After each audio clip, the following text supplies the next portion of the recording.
अतीक अहमद अथवा उत्तर प्रदेश का कोई भी अपराधी और कोई भी माफिया, कोई भी गुंडा होगा, उसकी रिश्तेदारी आप खोजेंगे, खंगालेंगे तो उसकी रिश्तेदारी समाजवादी पार्टी से निकलेगी। कि अपराध की चाहे घटना कोई भी करे, लेकिन उसे बचाने वाला अब कोई नहीं है। वो देश में, देश के दूसरे देश विदेश में, प्रदेश के बाहर कहीं छिप जाएंगे।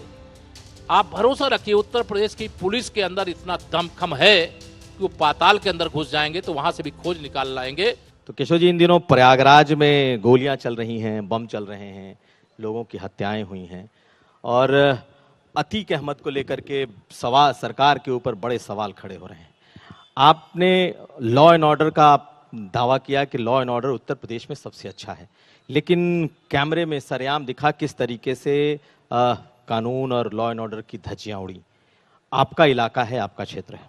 देखिए, श्री उमेश पाल और हमारे 2 पुलिस के जवानों की, जिन हत्यारों ने हत्या की है, उनके खिलाफ कानून के हिसाब से कठोर कार्रवाई करके और जो बड़ी से बड़ी सजा दिलाई जा सकती है वो दिलाने के लिए सरकार प्रयास करेगी।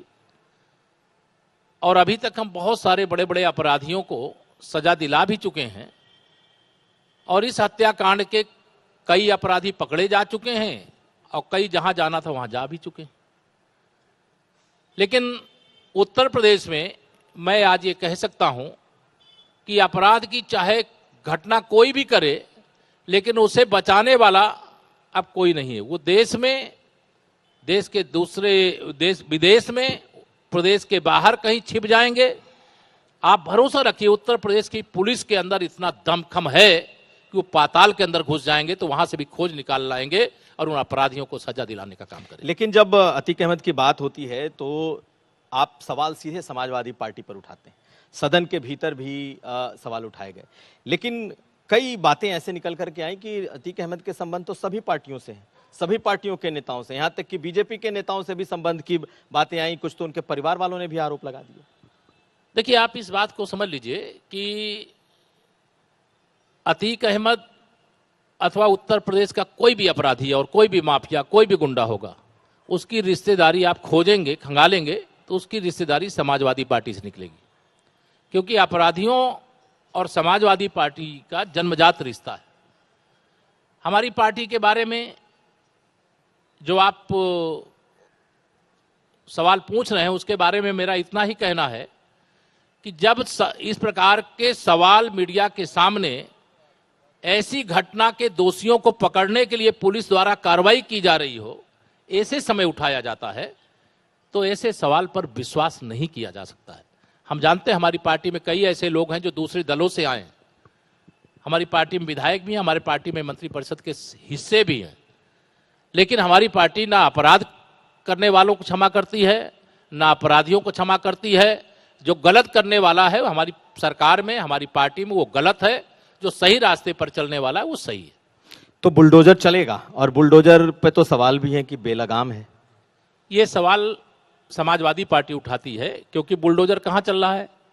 जिन लोग, जो भू माफिया हैं, जिन्होंने अवैध कब्जे किए, अवैध निर्माण किए, और मेरे गरीबों के पास अभी रहने का घर नहीं है, वो झोपड़ियों में रहते हैं, और इन लोगों ने अवैध कब्जा करके बैठे हुए, सरकार की जमीनों पर कब्जा करके बैठे हैं, लोगों की जमीनों पर कब्जा करके बैठे हैं। और वहां कोई इमारत अगर उस समय की अपराधियों का संरक्षण करने वाली सरकार के समय उन्होंने खड़ा किया है, तो ऐसे भूमाफियाओं के खिलाफ, अवैध निर्माण जो उन्होंने किया है उनके खिलाफ बुलडोजर की कार्रवाई का स्वागत होना चाहिए। उसका विरोध का कोई औचित्य नहीं है। और जो विरोध करते हैं उनके अपराधियों के साथ, माफियाओं के साथ रिश्ते जग जाहिर।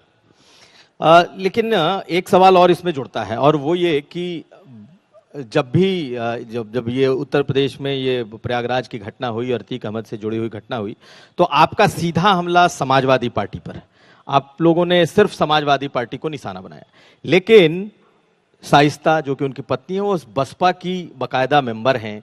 बसपा का उन्होंने सदस्यता ली है। यहाँ तक चर्चा थी कि वो महापौर का चुनाव लड़ेंगी। आज वो फरार हैं। लेकिन बीजेपी जो है वो टारगेट सिर्फ समाजवादी पार्टी को करती है, बसपा को नहीं। तो क्या ऐसा माना जाए कि सॉफ्ट हैं आप लोग? आप बीएसपी को लेकर सॉफ्ट हैं? सॉफ्ट नहीं है।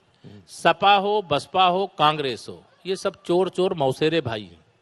इनके सबके चरित्र एक जैसे हैं। सत्ता पाने के लिए सब किस प्रकार से गिरगिट की तरह रंग बदलते हैं वो आप लोगों ने देखा है। हम अपनी विचारधारा पर कायम थे, कायम हैं और कायम रहेंगे। हमारी पार्टी ने कहा था कि अयोध्या में रामलला की जन्मभूमि पर भव्य मंदिर का निर्माण होना चाहिए। छाती ठोक करके कहते हैं, यही विरोधी पूछते थे, आप लोग नारा लगाते हैं रामलला हम आएंगे, मंदिर वहीं बनाएंगे और तारीख नहीं बताएंगे। आज रामलला का भव्य मंदिर बन रहा है और 2024 में रामलला विराजमान होंगे। वहां पूरा हिंदुस्तान नहीं, पूरे संसार के राम भक्त आकर के दर्शन करेंगे। तो हमारी विचारधारा जम्मू कश्मीर से धारा 370 हटाने की थी, वह माननीय प्रधानमंत्री नरेंद्र मोदी जी के नेतृत्व में हटाने का काम पूरा हो गया। हमारी विचारधारा सबका साथ सबका विकास का है।